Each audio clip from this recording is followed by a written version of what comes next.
हे हिंदुस्तान के वीरों और महावीरों, मैंने हर हर महादेव का नारा देने का मतलब ये कहा था कि अब आप लोग हरकत में आइए, क्योंकि अब आपके पास सारे दिव्यास्त्र हैं, उनका इस्तेमाल कीजिए, हलचल कीजिए। कहते हैं जिसके पास हालात बदलने की क्षमता होती है वो कभी अपने हालात से समझौता नहीं किया करते। दूसरी बात, जिस संविधान ने हिंदुस्तान के मर्दों को नामर्द बनाने का काम किया था, मैंने सारे दिव्यास्त्र दे के उनको मर्द बना रखा हूँ। अब अपनी मर्दानगी दिखाइए, इन लोगों को अपनी क्षमता दिखाइए और हरकत में आइए।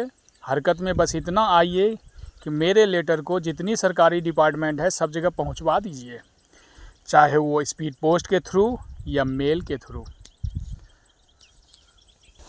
और मैं बता दूं, अगर मैं आप लोगों के बीच समझदारी की बात कर रहा हूं तो इसका ये मतलब नहीं है कि हम आप लोगों से ज़्यादा काबिल हैं। इसका ये मतलब है कि हमने ज़िंदगी में ठोकरें आपसे ज़्यादा खाई है। कहते हैं ठोकर खाने वाले की तजुर्बा ना खाने वाले से कहीं ज़्यादा होती है, गलती करने वाले की तजुर्बा ना करने वाले से कहीं ज़्यादा होती है। इसलिए हमने ज़िंदगी में गलतियाँ आप लोगों से ज़्यादा करी है, इसलिए हमारी समझ इस लेवल की है। और मैं आपको बता दूं कि जय श्री राम का नारे का मतलब होता है शांति से चलना, और हर हर महादेव का मतलब होता है हलचल में आना। इसलिए मैंने आपको बोला था कि अब जय श्री राम के नारे नहीं, मुझे हर हर महादेव का नारा चाहिए। और हर हर महादेव का नारा का मतलब है कि आप लोग हरकत में आइए और गांडू साहब भीमराव अम्बेडकर के फटे कॉन्डोम के नजायज़ औलादो, बहन के लोड़े मादर छोदो, तुम जितनी जोर लगा सकते हो लगा के देख लो, दुनिया की कोई ताकत अब इसे नहीं रोक सकता। और ये भी ध्यान रखना बड़वोग, ये लेटर जितने ज़्यादा फैलेगा बेटा तू उतना फंसेगा, क्योंकि उसमें साफ लिखा हुआ है कि किसी प्रकार का नुकसान होता है तो उसका जिम्मेदार सिस्टम, संविधान, संचालक और जय भीम का समर्थक होगा। ऑल ओवर इंडिया में कुछ भी गलत होगा, जय भीम के समर्थकों, बहन के लोड़े, तुम ही लोग जाओगे। और बढ़वो, अगर मेरी बात पर यकीन नहीं है तो तुम्हारे जो विद्वान वकील हो, विद्वानों में से विद्वान वकील हो, मेरा लेटर दिखा के एक बार पूछ लेना उनसे कि साहब इस लेटर का मतलब क्या है। ये लेटर अगर सारे सरकारी डिपार्टमेंट में पहुंचेगा तो उसका परिणाम क्या हो सकता है, पहल क्या होगी, उसका अगला कदम क्या होगा। ज़रा एक बार पूछ के देख लेना। तेरे दिमाग में जितनी सारी खुजलियाँ होगी ना, सब ना मिट जाए तो कहना हमें। और ऑल ओवर इंडिया की बात कर रहा हूँ, जितने जय भीम करके उछल रहे हो ना, सारे के पिछवाड़ में डंडा ऑटोमेटिक चलता चला जाएगा। और हाँ, हे हिंदवासियों, हम चाहते हैं कि आप शेर बनिए और अपनी करामत, अपनी पहल कीजिए जो हमने बताया। कौन क्या कहता उस पर मत जाइए, हमने जो कह दिया उस पर एक बार पहल कीजिए, परिणाम आपके हाथ में ही होगा। और दूसरी बात मैं बता दूं, पेपर लीक होना, ये किसी का बलात्कार होना, किसी का कुछ होना, उस पर मैं इसलिए कुछ नहीं बोलता हूं क्योंकि उस पर बोलने से हमें कोई मजबूत समाधान नहीं मिलेगा।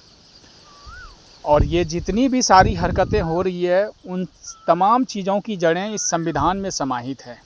इसलिए मेरा मुख्य फोकस इस संविधान, सिस्टम और संचालक को बदलवाने पे है। जैसे ही ये चेंज होगा वैसे सारी समस्याएं ही ख़त्म हो जाएगी। उसके बाद ना तो किसी का बलात्कार होगा, ना कभी पेपर लीक होगा, ना किसी गरीब मज़दूर को कभी परेशानी होगी, क्योंकि हम भी गरीब फैमिली से बिलोंग करते हैं। मुझे गरीबी भी पता है और अमीरी भी पता है। और मैं बता दूं कि ऑलरेडी मैं बोल रखा हूं कि जितने भी गरीब मजदूर और मजबूर लोगों ने इस सिस्टम, संविधान और संचालक की वजह से आत्महत्या किया है ना, उन तमाम पवित्र आत्माओं की सौगंध खा के कहता हूं कि जब तक मैं इन तीनों का पिंडदान नहीं करवा दूंगा तब तक मैं चैन से नहीं बैठूंगा। इसलिए जो भी हमारा सहयोग करना चाहते हैं वो हमारे बताए गए शब्दों को, बताए गए वाक्यों को पूरा करवा दीजिए और कर दीजिए, वही मेरे लिए सबसे बड़ा सहयोग होगा। बाकी तो हम अकेले सक्षम हैं। आप साथ दीजिएगा तो भी हम खड़े हैं और नहीं दीजिएगा तो भी हम खड़े हैं, क्योंकि ये मेरे हक की लड़ाई है। हम पीछे नहीं हट सकते, हमें अपने जान की भी बलि देनी पड़ेगी तो भी हम बाज नहीं आएंगे। और ये भीम के पूजन चट्टो ऑल ओवर इंडिया में जितने भी सरकारी डिपार्टमेंट में लेटर पहुंचेगा, कुछ भी होगा, बहन के लोड़े तुम ही लोग जाओगे।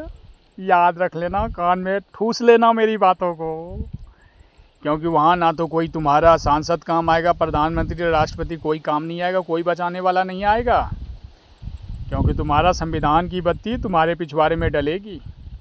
और जिस दिन ये पहल कंप्लीट हो गया बेटा, उस दिन तुम्हारा संविधान तुम्हारे बवासीर के खून साफ करने में ही काम आएगा, याद रखना। और हाँ, हे हिंदवासियों, पवित्र आत्माओं की अनंत गहराइयों से आपको एक बार फिर से हर हर महादेव।